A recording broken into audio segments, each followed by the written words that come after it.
The latest. Thank you for your love and support. I appreciate you all. We all know what is happening around the world concerning people using their power to forcefully change regimes or to make people do as they see. This is not the first time they are doing this. This has been a habit that these people are doing for a very long time until now that we are seeing that people are pushing against that system, fighting for their total sovereignty. Like Africa, we are seeing our all in alls in Mali, Niger, and Burkina Faso saying this is not going to be business as usual because people have the perception that the resources of other people belong to them. Today, there's an emergency meeting at the UN Security Council concerning what the United States of America did in Venezuela. And Professor Jeffrey Sachs also added his voice and said what happened in Venezuela is unjust because this is what the United States of America has been doing for a very long time. And always it's like they go scot-free and that this is not right.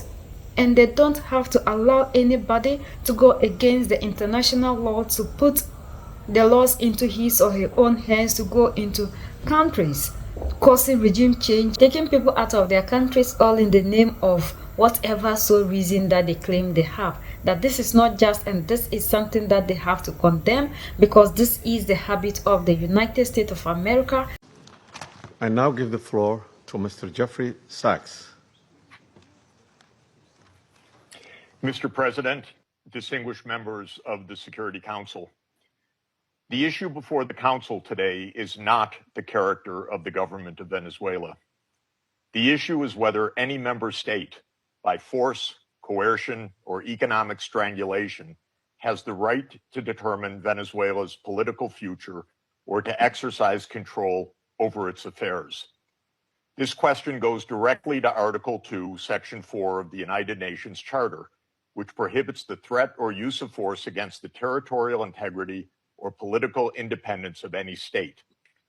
The Council must decide whether that prohibition is to be upheld or abandoned. Abandoning it would carry consequences of the gravest kind. Let me offer some background.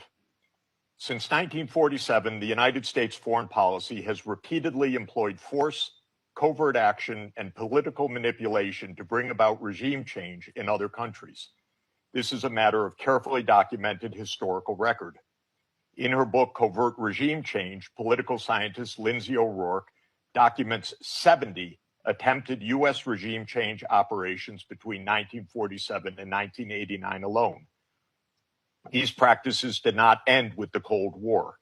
Since 1989, major United States regime change operations undertaken without authorization by the Security Council have included, among the most consequential, Iraq 2003, Libya 2011, Syria beginning in 2011, Honduras 2009, Ukraine 2014, and Venezuela from 2002 onward. The methods employed are well established and well documented. They include open warfare, covert intelligence operations, instigation of unrest, support for armed groups, manipulation of mass and social media, bribery of military and civilian officials, targeted assassinations, false flag operations, and economic warfare.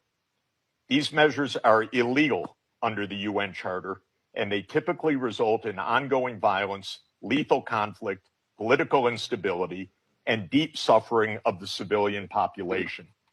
The recent U.S. record with respect to Venezuela is also clear. In April 2002, the U.S. knew of and approved an attempted coup against the government. In the 2010s, the United States funded civil society groups actively engaged in anti-government protests. When the government cracked down on the protests, the U.S. followed with a series of sanctions.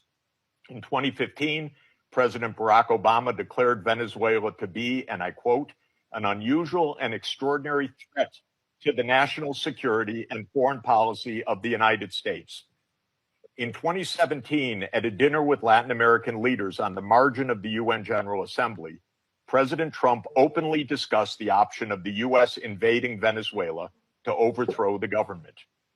During 2017 to 2020, the United States imposed sweeping sanctions on the state oil company PDVSA. Oil production fell by 75% from 2016 to 2020, and the real GDP per capita declined by 62%. The UN General Assembly has repeatedly voted overwhelmingly against such unilateral coercive measures. Under international law, only the Security Council has the authority to impose such measures.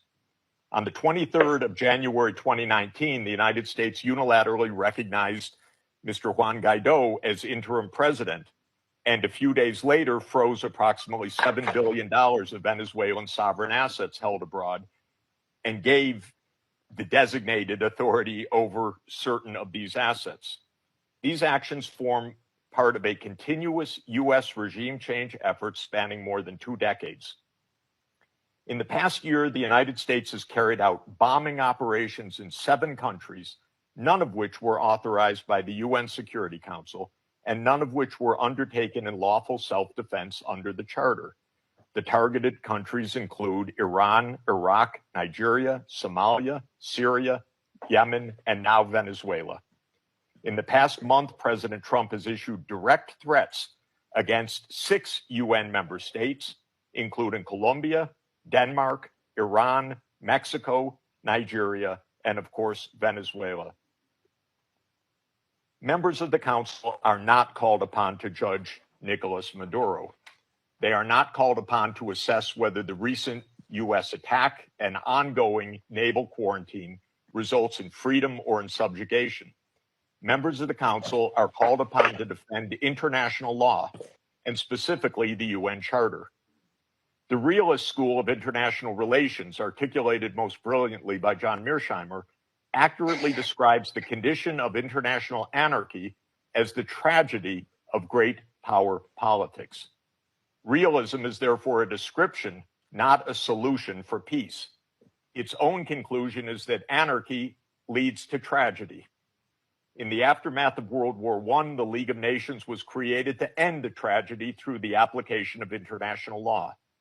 Yet the world's leading nations failed to defend international law in the 1930s, leading to renewed global war. The United Nations emerged from that catastrophe as humanity's second great effort to place international law above international anarchy. In the words of the Charter, the UN was created, quote, to save succeeding generations from the scourge of war, which twice in our lifetime has brought untold sorrow to mankind. Given that we are in the nuclear age, failure cannot be repeated. Humanity would perish.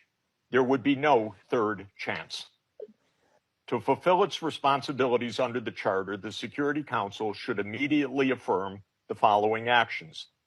The United States shall immediately cease and desist from all explicit and implicit threats or use of force against Venezuela.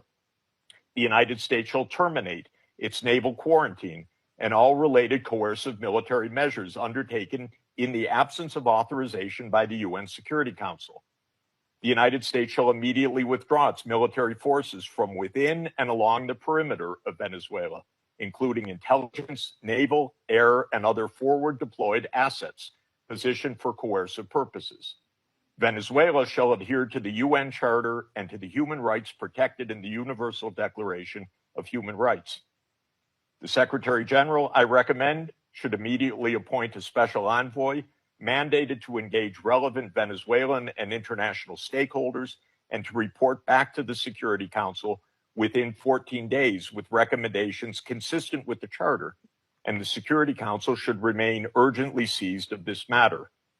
All member states should refrain from unilateral threats, coercive measures, or armed actions undertaken outside the authority of the UN Security Council.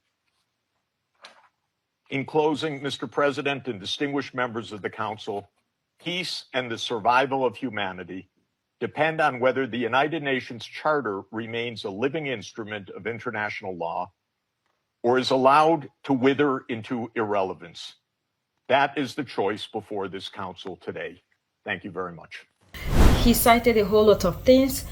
The time that they started doing this, using other means and ways just to make sure they mislead people you see that there are a lot of things that these people are doing, especially for us in Africa. Because we believe so much in them, whenever they put us something, we always go by it without asking questions as to whether what they are saying is even true or not. Because it comes from them. We all in the world, especially we as Africans, need to fight against this, because the next person could be you and I. Like he said, must we allow people to use their military might or their economic might to go after people that do not want to do as they say? Because all the allegations that they are labeling against Nicolas Maduro, we know very well that it is about the resources of the country. And after everything, the first speech of the United States of America President Donald Trump, we realized that that was the main reason to which they were targeting Nicolas Maduro, and not because Nicolas Maduro was either A or B as they portray him to the world. So we need to all fight against this, because allowing people to use their military might to invade other nations was the same thing that it started and had a colonization, and we will not allow the second form of colonization to start again, even though as Africans we are still under slavery, which we don't know, because this time round the slavery is mentally, and that is the reason to which you as an African will believe anything at all that these people say without opposing anything, because we believe that they are the credible whatever. And even after they have finished with whatever, we saw the US coming out, the president, to tell the world that now they have control over the resources they want to run the nation until the time that they have found somebody they think is fit to rule Venezuela, which clearly is telling us that these people are interested in nothing but the resources of Venezuela. But this shouldn't be the case. We heard how he talked about American cooperation, building whatever to make whatever. Like, resources in other countries belong to them.